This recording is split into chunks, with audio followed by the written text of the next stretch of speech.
महाभारत को हम सही मायने में विश्व का प्रथम विश्व युद्ध कह सकते हैं, क्योंकि शायद ही कोई ऐसा राज्य था जिसने इस युद्ध में भाग नहीं लिया। आर्यावर्त के समस्त राजा या तो कौरवों या पांडवों के पक्ष में खड़े दिख रहे थे। श्री बलराम और रुक्मी ये दो ही व्यक्ति ऐसे थे जिन्होंने इस युद्ध में भाग नहीं लिया, किंतु एक और राज्य ऐसा था जो युद्ध क्षेत्र में होते हुए भी युद्ध से विरत था। वो था दक्षिण के उडुपी का राज्य। जब उडुपी के राजा अपनी सेना सहित कुरुक्षेत्र पहुंचे तो कौरव और पांडव दोनों उन्हें अपनी ओर मिलाने का प्रयत्न करने लगे। उडुपी के राजा अत्यंत दूरदर्शी थे। उन्होंने श्री कृष्ण से पूछा, हे माधव, दोनों ओर से जिसे भी देखो युद्ध के लिए लालायित दिखता है, किंतु क्या किसी ने सोचा है कि दोनों ओर से उपस्थित इतनी विशाल सेना के भोजन का प्रबंध कैसे होगा? इस पर श्री कृष्ण ने कहा, महाराज, आपने बिल्कुल उचित सोचा है।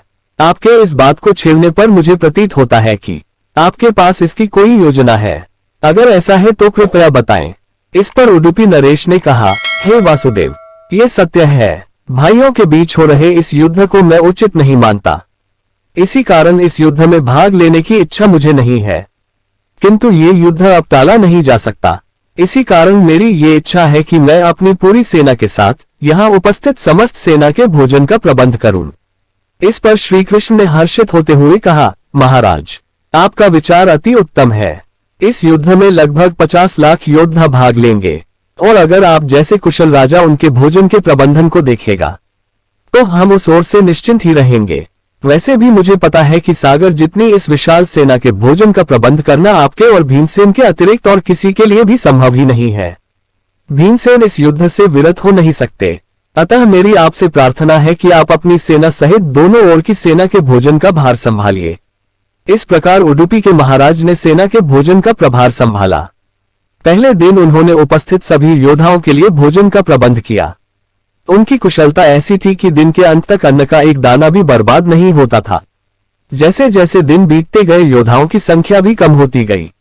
दोनों ओर के योद्धा ये देखकर आश्चर्यचकित रह जाते थे कि हर दिन के अंत तक उडुपी नरेश केवल उतने ही लोगों का भोजन बनवाते थे जितने वास्तव में उपस्थित रहते थे।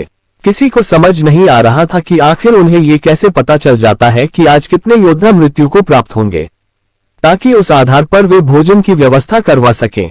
इतनी विशाल सेना के भोजन का प्रबंध करना अपने आप में ही एक आश्चर्य था, और उस पर भी इस प्रकार की अन्न का एक दाना भी बर्बाद न हो, ये तो किसी चमत्कार से कम नहीं था। अंततः युद्ध समाप्त हुआ और पांडवों की जीत हुई। अपने राज्याभिषेक के दिन आखिरकार युधिष्ठिर से रहा नहीं गया और उन्होंने उडुपी नरेश से पूछ ही लिया, हे महाराज, आपने न केवल इतनी विशाल सेना के लिए भोजन का प्रबंध किया, अपितु ऐसा प्रबंधन किया कि एक दाना भी अन्न का व्यर्थ नहीं हुआ। मैं आपसे इस कुशलता का रहस्य जानना चाहता हूँ। इस पर उडुपी नरेश ने हंसते हुए कहा, सम्राट, आपने जो इस युद्ध में विजय पाई है उसका श्रेय किसे देंगे? इस पर युधिष्ठिर ने कहा, श्री कृष्ण के अतिरिक्त इसका श्रेय और किसे जा सकता है? अगर वे न होते तो कौरव सेना को परास्त करना असंभव था। तब उडुपी नरेश ने कहा, हे महाराज, आप जिसे मेरा चमत्कार कह रहे हैं वो भी श्री कृष्ण का ही प्रताप है। ऐसा सुनकर वहां उपस्थित सभी लोग आश्चर्यचकित हो गए। तब उडुपी नरेश ने इस रहस्य पर से पर्दा उठाया और कहा, हे महाराज, श्री कृष्ण प्रतिदिन रात्रि में मूंगफली खाते थे। मैं प्रतिदिन उनके शिविर में गिनकर मूंगफली रखता था और उनके खाने के पश्चात गिनकर देखता था कि उन्होंने कितनी मूंगफली खाई है।